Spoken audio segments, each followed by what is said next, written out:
अस्सलाम वालेकुम dear students, कैसे हैं आप लोग। आज की वीडियो बहुत ज़्यादा इंपॉर्टेंट है और आज मैं आपके साथ डिस्कस करूंगा कि आपने पॉलिटिकल साइंस के नोट्स किस तरह से यूज़ करने हैं और किस तरह से आपने जो है क्वेश्चन को अटेम्प्ट करना है और मैक्सिमम मार्क्स किस तरह से जो ऑब्टेन करने हैं स्मार्ट वर्क के साथ। आइए बढ़ते हैं वीडियो की तरफ। ये प्लेटो जो है पहला पॉलिटिकल साइंस का जो फिलोसफर है, उसके इंपॉर्टेंट क्वेश्चन जो पास पेपर्स में आते रहे मैंने वो लिए हैं। इसमें एक इंपॉर्टेंट चीज़ मैं आपके साथ शेयर करता चलूँ, जो ये मैंने वीडियो का जो है थंबनेल लगाया है, इस वीडियो को ज़रूर देखिएगा। अगर आपने CSS PMS वाकई में करना है तो ये मैंने 5 स्किल्स बताई हैं और इसमें जो लास्ट में 5वीं स्किल थी जो सबसे इंपॉर्टेंट थी, दैट वाज पास्ट पेपर्स।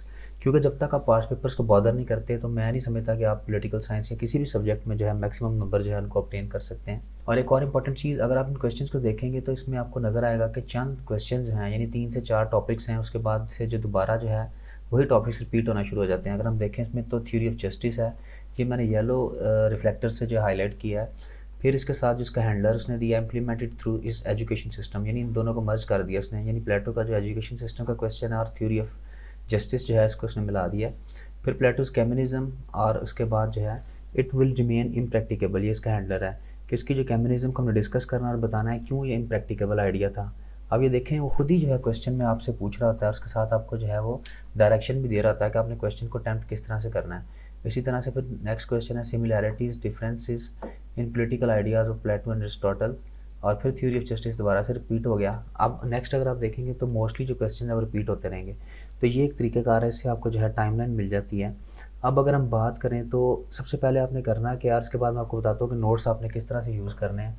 सबसे पहले तो आपने करना यूँ है तैयारी के लिए बगैर किसी इंस्टीट्यूट के, कि आपने जो प्लेलिस्ट मैं तरतीब दे रहा हूँ उसको आपने जो है शुरू से देखना है। मैंने हर टॉपिक वाइज जो है सेपरेट प्लेलिस्ट बना दी हैं। अगर आप उनको देखेंगे तो आपको जो है, यानी अगर आप पॉलिटिकल साइंस का जो है वेस्टर्न पॉलिटिकल थॉट्स या वेस्टर्न पॉलिटिकल थिंकर्स का जो है पोर्शन तैयार करना चाहते हैं तो आप उसकी जो प्लेलिस्ट है सेपरेटली उसको शुरू से वॉच करें। फिर इसके बाद जो है नंबर वाइज और सीक्वेंस वाइज मैंने क्वेश्चन तरतीब दिया जो इंपॉर्टेंट क्वेश्चन है। और नेक्स्ट ये है कि आपको 16 मार्क्स चाहिए हर क्वेश्चन में, इंडिविजुअल क्वेश्चन में। अगर आपने जो है 80 मार्क्स या स्कोर करने हैं, और अगर आप PMS में है तो आपको सारे के सारे 5 जो क्वेश्चन होंगे वो सब्जेक्टिव ही करने होंगे। लेकिन CSS में आपका जो है एक 20 मार्क्स का जो क्वेश्चन होगा वो ऑब्जेक्टिव का होगा। और उसके बाद जो है आपको क्वेश्चन को जो है उसको तैयार करना है अट्रैक्टिव और रेलिवेंट वे में और इंट्रोडक्टरी पैराग्राफ के साथ। इस पे मैंने एक वीडियो बनाई थी, उसका भी आपके साथ जो है लिंक शेयर करता हूँ अभी, कि आपने क्वेश्चन को स्टार्ट किस तरह से करना है। फिर उसके बाद जो क्वेश्चन को स्टार्ट करना और उसके मुताबिक जो है नेक्स्ट पैराग्राफ शेप करना, इस पे मैंने प्रॉपर एक वीडियो बनाई थी कि पेपर में जो है क्वेश्चन किस तरह से अटैम्प्ट करना है। मैं उसके साथ ये नेक्स्ट मैंने अभी इसका थंबनेल जो है शेयर किया है, ये देखें 80+ नंबर्स के लिए सवाल कैसे हल करना है। आप इस वीडियो को ज़रूर देखिएगा। ये मैंने एक स्टार्टिंग पैराग्राफ भी दिया है यहाँ पे, जो मैंने फॉर एग्जांपल अगर क्वेश्चन आया था critically examine Plato's ideal state, ये उसका पैराग्राफ है। और उसके बाद जो है एक इंपॉर्टेंट चीज़ लेंथ पूरी करने के लिए मैं आपको बताता चलूँ, to meet the required length evaluate करें, क्वेश्चन को क्रिटिकली करें। यानी क्रिटिकली से मुराद है उसके प्रॉस एंड कॉन्स, उसका जो आप समझते हैं फ्यूचर में इम्प्लीकेशंस हैं, या उसके अंदर जो कोई भी क्रिटिकल पॉइंट्स हैं उनको डिटेल के साथ डिस्कस करें, इसके क्या असरात हैं। फिर इसके बाद जो है उसकी जो टाइमलाइन के या कंटेम्प्रेरी या उसके जो है सेम माइंड या डिफरेंट माइंड जो फिलोसफर्स हैं उनके साथ कंपेयर और कंट्रास्ट भी करें। लाइक अगर प्लेटो का क्वेश्चन आ जाता है तो आप एक तो ये करें इसकी जो डिफरेंट थ्योरीज़ हैं, फॉर एग्जांपल उसकी थ्योरीज मर्ज करती हैं। जब आप इसको अटैम्प्ट करेंगे तो आपको आइडिया हो जाएगा इस चीज़ का। फिर इसके बाद रेफरेंसेस जो हैं आप बैकग्राउंड और उसकी एज से ये ज़रूर करें। जब मैंने नोट्स है उसमें एक चीज़ मैंने मेक श्योर की है कि आप जब इन नोट्स को यूज़ करें तो आपने जो उसकी बैकग्राउंड है उसका थोड़ा सा आपके बारे में, अगर आपको इसके बारे में मिलम होगा तो आप बड़े अच्छे नंबर जो है उसमें गेन कर सकते हैं। फिर आपने कोटेशंस जो है मैक्सिमम यूज़ करनी है। कोटेशंस आपके जो मार्क्स बूस्टर की तरह हैं। आइए बढ़ते हैं नोट्स की तरफ और मैं आपको बताता हूँ कि आपने नोट्स यूज़ किस तरह से करने हैं। अच्छा, ये स्टूडेंट्स मैं आपके सामने एक स्पेसिमेन शेयर कर रहा हूँ अपने नोट्स का। सबसे पहले जो है अगर प्लेटो जो है इसको किस तरह से आपने तैयार करना है। इन नोट्स के अंदर मैंने दोनों चीज़ों को जो है ज़हन में रखा है। लाइक ऑब्जेक्टिव के पॉइंट ऑफ व्यू के हवाले से जो क्वेश्चन CSS में आने हैं उनके हवाले से भी मैंने जो है ऑब्जेक्टिव को भी साथ लेके जो है तैयार किया है। और सेकेंडली जो है सब्जेक्टिव चूँकि दोनों में आना है तो उसको जो है मैंने जो इंपॉर्टेंट क्वेश्चन हैं जो कि मोस्ट कॉमन टॉपिक्स हैं उनके जो पेपर में आते हैं उनको जो तैयार किया है। सबसे पहले अगर आप देखें तो मैंने इसके अंदर जो है टाइमलाइन जो है पहले वो दी है किसी भी फिलोसफर की। लाइक अगर प्लेटो है तो उसकी date of birth, date of death, city, फिर इसके बारे में जो है जो इम्पोर्टेंट उसकी ज़िंदगी के इवेंट्स थे। अच्छा, ये अगर आप पीएमएस का भी पेपर दे रहे हैं तो आपको इन चीज़ों के बारे में पता होना चाहिए, क्योंकि इसकी सबसे बड़ी रीज़न ये है कि आपको इतना ज़्यादा बेनिफिशियल है मार्क्स गेन करने में। क्योंकि अगर आप स्टार्टिंग लाइन या इंट्रोडक्शन दे रहे हैं, या आप वैसे ही जब क्रिटिकली वैल्यूएट कर रहे होते हैं, क्योंकि पॉलिटिकल साइंस में उस स्टूडेंट को नंबर सबसे ज़्यादा मिलते हैं जो कि क्वेश्चन को क्रिटिकली जो है वैल्यूएट करता है। तो क्रिटिकल वैल्यूएशन के लिए आपको जो है साइड रेफरेंसेस और उसकी जो लाइफ और उसकी इंपॉर्टेंट अचीवमेंट्स का पता होना चाहिए, ताकि आप उसको जो है डिटेल में डिस्कस कर सकें। तो आप एक दफ़ा इनमें से आपने सारे का सारा नहीं करना, सिर्फ और सिर्फ ये जो येलो मैंने शेड के साथ हाईलाइट किए हैं एरियाज़, इनको ज़रा ज़्यादा अच्छे से बॉदर करना है। बाकी सिर्फ एक सरसरी सी नज़र आपने जो है इसको देखना है चीज़ों को। फिर उसके बाद मैंने फेमस बुक्स जो हैं उनकी वो डिस्कस की हैं। इसमें अपोलॉजी, फाइडो और रिपब्लिक, ये 3 इंपॉर्टेंट बुक्स हैं। बाकी के नाम मैंने दिए हैं, लेकिन आप इनको ज़्यादा जो है फोकस करें। फिर उसके बाद influences, it is very important. आप कभी भी जो है असल में जो नंबर ना आने की वजह मैंने बार बार ये बताई है कि मार्केट्स में जो बुक है वो कॉपी पेस्ट मटेरियल है। उसके अंदर ये होता है कि बच्चे जो हैं असल में पब्लिशर जो हैं अपनी बुक सेल करने के लिए एक्स्ट्रा चीज़ें जो है उसमें डाल देते हैं, और उसमें रिसर्च वर्क नहीं होता, बल्कि वो यूँ चीज़ें इकट्ठी करते हैं जैसे कि स्टूडेंट्स को जो है बस उन्होंने किताब की कीमत जो है बनानी होती है। तो इस नोट्स का फ़ायदा आपको ये मिलता है कि आप जहाँ पे टू दी पॉइंट और बड़े शॉर्ट टर्म में, यानी 10 टाइम फास्ट ट्रैक के साथ आप तैयारी कर सकते हैं इसमें।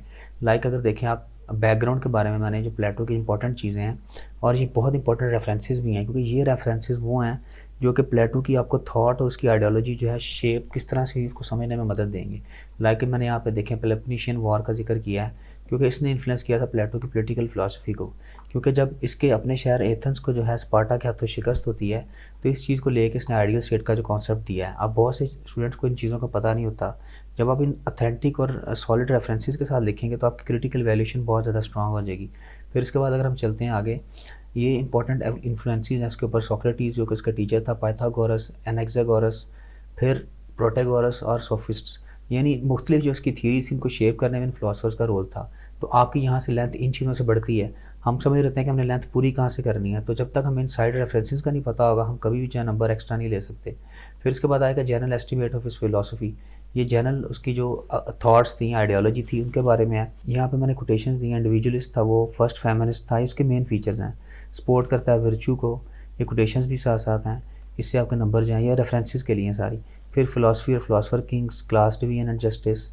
अब टॉपिक वाइज जो प्रॉपर क्वेश्चन उसके हैं, इंपॉर्टेंट क्वेश्चन, लाइक सबसे पहले फिलोसफर किंग है, तो ये मैंने साथ इसकी जो इंपॉर्टेंट कोटेशन है वो दे दी है। फिर इसके बाद फिलोसफर किंग का जो आइडिया क्यों बना उसके बारे में सारी डिटेल्स हैं ये सारी। फिर शिप्स मेटाफर, ये इंपॉर्टेंट रेफरेंसेस इसको डिस्कस करने के लिए। एलेगरी ऑफ द केव दी है, ये इंपॉर्टेंट देखें ना, ये सारी चीज़ें वो हैं जो टू दी पॉइंट और क्वेश्चन में आपको नंबर गेन करती हैं।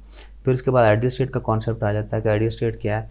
आइडियल स्टेट का जो कॉन्सेप्ट है उसके बारे में ये किस चीज़ पे बेस करता है, इसके सेलेक्ट फीचर्स बता दिए हैं। फिर उनके आगे डिटेल्स दे दी हैं ये सारी, और उसके बाद फिर क्रिटिसिज्म दिया इसके ऊपर। फिर अगला टॉपिक थ्योरी ऑफ जस्टिस है।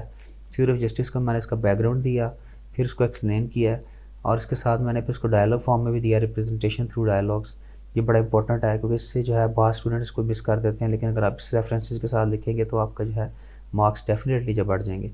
फिर उसके बाद कंक्लूजन आ गया। अब नेक्स्ट क्वेश्चन है जी थ्योरी ऑफ एजुकेशन। तो इसको मैंने सारा डिटेल के साथ बताया कि इसके ऊपर क्या क्या वजह थी, किस तरह उसको पैदा हुआ, ये सारा उसका चार्ट है कि किस किस स्टेज में कौन सी एजुकेशन लेनी है। फिर टाइप्स ऑफ गवर्नमेंट पे चला जाता है, ये करेक्ट है और ये डिविएंट फॉर्म है इसकी। उसके बाद जो है कोटेशंस में अगर हम बात करते हैं तो इसमें सबसे पहले आइडियल स्टेट पे जो कोटेशंस हैं, फिर फिलोसफर किंग की कोटेशंस हैं, जस्टिस की कोटेशन है, और एजुकेशन की कोटेशन है, फिर क्लास डिवीजन पे, कम्युनिज्म पे। इसमें से अगर आप दो दो तीन तीन भी करते हैं तो आप इन सबको जो है यूज़ कर लेते हैं। और प्लेटो को मैंने जो है टू दी पॉइंट इसलिए लिखा है क्योंकि इसका अगर एक क्वेश्चन आता है, लाइक अगर आइडियल स्टेट आ जाता है, एजुकेशन आ जाता है, तो आपने इसके अंदर जो है सारे के सारे बाकी इंग्रेडिएंट्स को भी मिक्स करके लिखना होता है। यानी इसमें एक क्वेश्चन बाकी दूसरे क्वेश्चन के साथ मर्ज होकर जो है लेंथ बन जाती है इसमें, क्योंकि सारे आपस में इंटर रिलेटेड हैं। क्योंकि इसका मेन जो टॉपिक है वो आइडियल स्टेट है, और आइडियल स्टेट के जो कंपोनेंट्स हैं उनको जब आप लिखेंगे तो आपने इसको मर्ज करके लिखना है। आप इसकी बेहतर जो है अंडरस्टैंडिंग के लिए मेरी जो वीडियो है कि पॉलिटिकल साइंस में क्वेश्चन किस तरह अटैम्प्ट करना है वो देख सकते हैं। तो अगर आप देखेंगे तो यहाँ पे मैंने सारी की सारी चीज़ों की ये डिटेल टू दी पॉइंट और शॉर्ट करके दे दी है, ताकि बच्चे जो हैं शॉर्ट टर्म में तैयारी कर सकें। तो ये असल चीज़ है तैयारी के लिए। इस तरह जो अगर आप चीज़ों को जो अरेंज करेंगे तो आप क्विकली जो है चीज़ों को गो थ्रू कर पाएंगे। तो उम्मीद करता हूँ आपको आज की वीडियो पसंद आई होगी। फर्दर अगर आप कोई भी क्वेश्चन आपका तो आप मुझसे डिस्कस कर सकते हैं। मैंने अपना व्हाट्सअप नंबर जो है शेयर कर दिया। Thank you so much, take care, अल्लाह हाफिज़।